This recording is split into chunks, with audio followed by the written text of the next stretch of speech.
Welcome to the course, Principles for Raising Happy, Healthy, and Resilient Children, created by the Snohomish County Health Department's Trauma and Resilience team. In this course, we will review 10 principles for raising happy, healthy, and resilient children. These include implementing routines and schedules, demonstrating understanding, praising positive behavior, helping label feelings, setting limits and following through, responding versus reacting, modeling appropriate behavior, playing and following your child's lead, celebrating your child's strengths, and taking care of yourself. Throughout this course, there will be opportunities for reflection and specific examples for putting these principles into practice. Principle number 1, implement routines and schedules. You can create feelings of safety and security for children by creating a structured and predictable environment. When creating a schedule, be transparent with children about what they can expect. You can create structure and consistency using morning or bedtime routines, mealtime routines, weekly playdates, or even reoccurring Zoom calls with extended family members. All of these scheduled activities can provide a predictable routine that will help your child thrive. Stimulate learning by including children in the process of creating or modifying a schedule or routine. When changes need to be made or something must be rearranged in the existing schedule, have a conversation about the changes so that children know what to expect. You can model flexibility by saying something like, "Sometimes things don't follow the plan perfectly, and that's okay." Create balance by scheduling the right amount of activities and downtime. It's okay to make adjustments along the way. It's also important to note that a schedule is not appropriate for an infant, as they need to eat when they're hungry and sleep when they're tired. Even young children need flexibility in their schedule, so be sure to tune into their needs and their cues. Take a moment to reflect on the following 2 questions.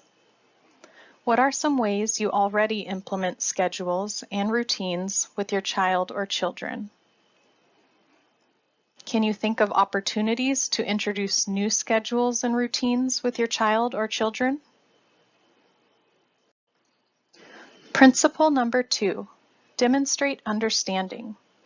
This includes listening attentively when they are sharing something with you, avoiding judgment, blaming, or lecturing, asking follow-up questions and providing space for them to respond, and validating their feelings. Some examples of this might sound like, "That must have been upsetting," or "No wonder you're feeling angry." Show children that you hear them, you understand where they're coming from, and you care about their feelings. What a child shares with you may seem like a silly or small problem as a parent or caregiver, but to the child, it might feel like a very big deal. Practice patience and active listening, letting them know that you are there when they need to talk to you.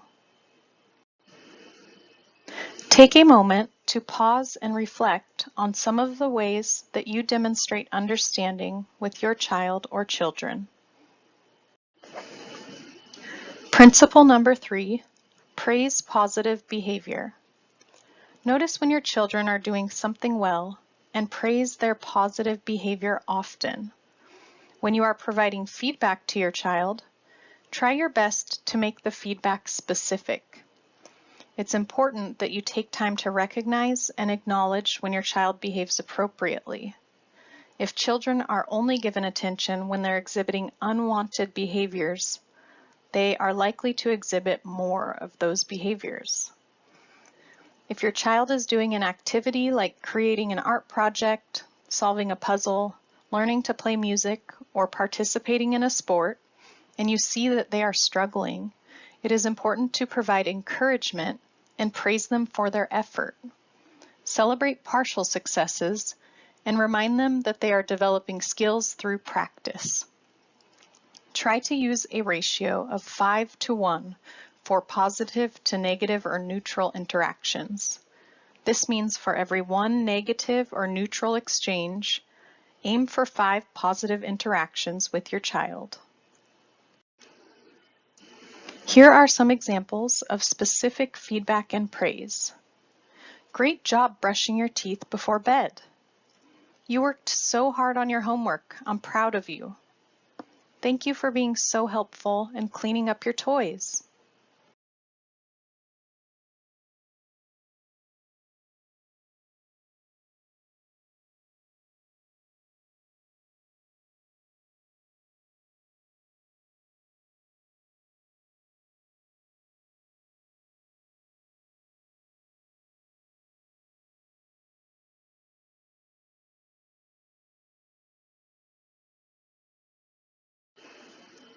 Principle number 4, help label feelings. Many young children do not yet have the words to label their feelings. Helping them to name their feelings will allow them to expand their feelings vocabulary, and it will help them develop emotional awareness. This will also provide opportunities for children to practice communicating their emotions in effective ways, reducing the chances of strong emotions building up and being expressed through unhelpful and sometimes harmful behaviors. Teach your child that it's okay to experience a whole range of feelings. Provide space for them to talk and feel understood. This may be enough to help them feel better about a challenging situation. Other times, they might be having a bad day and they may not be interested in talking about feelings. In this situation, avoid ruminating or giving a problem more attention than it deserves. After listening and acknowledging their feelings, you can redirect the child to an activity that they enjoy or something that is positive and relaxing. Here is an example of a feelings chart. This is a visual that you can use with children to start a conversation and provide an opportunity for them to express just how they are feeling. Principle number 5, set limits and follow through. Language matters. Instead of telling kids what they can't do, try telling them what they can do. Offer them appropriate choices when letting them know that something is off limits. Providing choices will help children feel independent and involved in the process. Be transparent and consistent with expectations and consequences. Choose your battles and limit the number of behaviors that you target for change. Decide which behaviors are prohibited or not okay, like safety concerns, such as running in the street, or violence, like hitting a sibling, and decide which behaviors you can ignore. Sometimes when we want to reduce an inappropriate behavior, not giving it any attention is more effective than responding to it. It's okay to ignore small behaviors that aren't harmful, like a child playing with their food at the dinner table or pushing all the buttons on the elevator. Try your best to teach in neutral moments. Learning takes place when children are emotionally regulated. If a child is upset or dysregulated, offer time for a break before engaging in a conversation about expectations. Here are some examples of reframing your language to tell children what they can do in place of what they can't do. Instead of "don't run," you can say "remember to walk." Instead of "stop yelling," you can say "let's use our inside voices."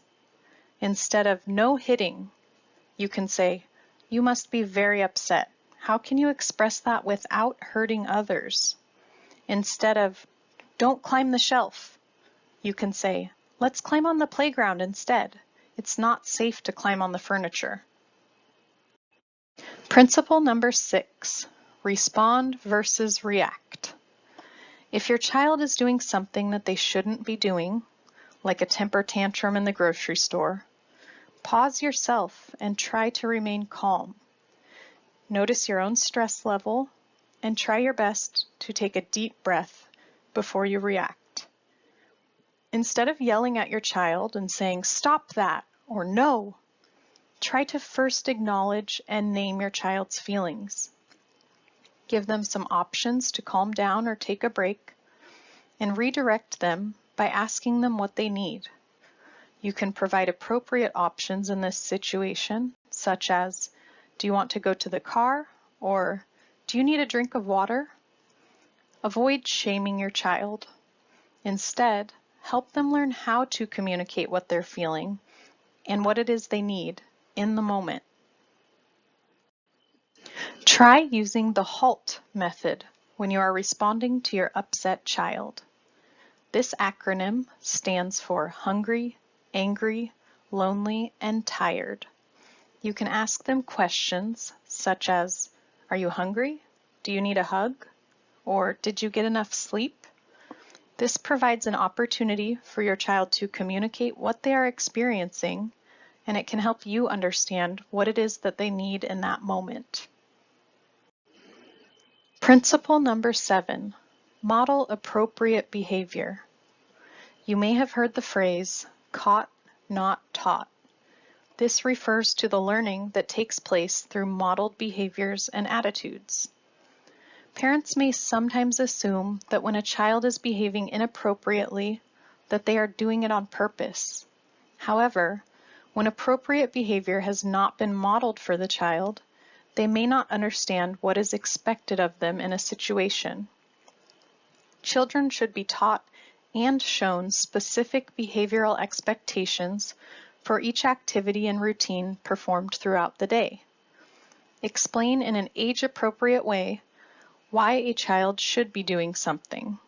So instead of saying, "Because I said so," you can say, "I need you to hold my hand to keep you safe."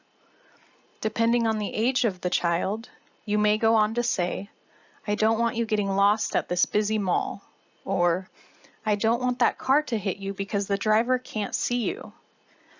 These same expectations should be modeled by the adult. You can also model self-compassion if you mess up. You can say something like, "Uh-oh, I made a mistake. That's okay. Next time I will do better." Here is a quote by Carol B. Hillman that says, "One of the most important things we adults can do for young children is to model the kind of person we would like them to be." Principle number 8, play and follow your child's lead. Let your child or children choose what they want to play with and how they want to approach play. You can join in by following their lead and their storyline, expanding on their creativity. Step into their world with them and encourage and praise the use of their imagination. Fred Rogers said, "Play is often talked about as if it were a relief from serious learning, but for children, play is serious learning. Play is really the work of childhood." Principle number 9, celebrate your child's strengths. Notice where your child or children excel. Nurture their passions and interests. Try keeping a strengths journal where you jot down observations you make of your child's daily activities. Are they kind, caring, helpful, compassionate, silly? Validate these strengths. Sometimes a strength might be perceived as a weakness or a problem area. Notice the areas where your child or children experience challenges or weaknesses and explore whether these might be an extreme demonstration of a strength that can be redirected and channeled in a positive manner. Here are some examples of potential strengths that are being expressed in a negative manner, but may be redirected and channeled in a positive manner. The child who is stubborn and argumentative may have great determination. The child who is bossy and dominant may possess the qualities of a confident leader. The child who is negative and critical may be highly observant and analytical. Principle number 10, take care of yourself. We have shared 9 principles for raising happy, healthy, and resilient children, along with examples of how to put these into practice. With that, it is also key to know the importance of self-care and self-compassion. To effectively care for others, such as your children, you must also care for yourself. This includes caring for your emotional, spiritual, physical, social, and mental well-being. Not only will this set you up to better care for a child, but it will model regulation of emotions and problem solving. Check in with yourself, ask for help or support when you need it, and practice asking yourself, what do I need? Remember that we are better equipped to care for others when we also care for ourselves. There are many types of self-care. What works for you may look different than what works for another person. Trying different approaches to self-care and noticing how you feel can help you identify the strategies that work best for you. A few examples of self-care include reading, playing an instrument or listening to music, practicing mindfulness or meditation, prioritizing your sleep, gardening, spending quality time with friends or family, doing something creative, engaging in exercise, or cooking a meal. Thank you for taking this course on Principles for Raising Happy, Healthy, and Resilient Children. If you have any questions, please feel free to reach out to our Trauma and Resilience team via email. Our email address is shd.trauma&resilience.co.snohomish.wa.us.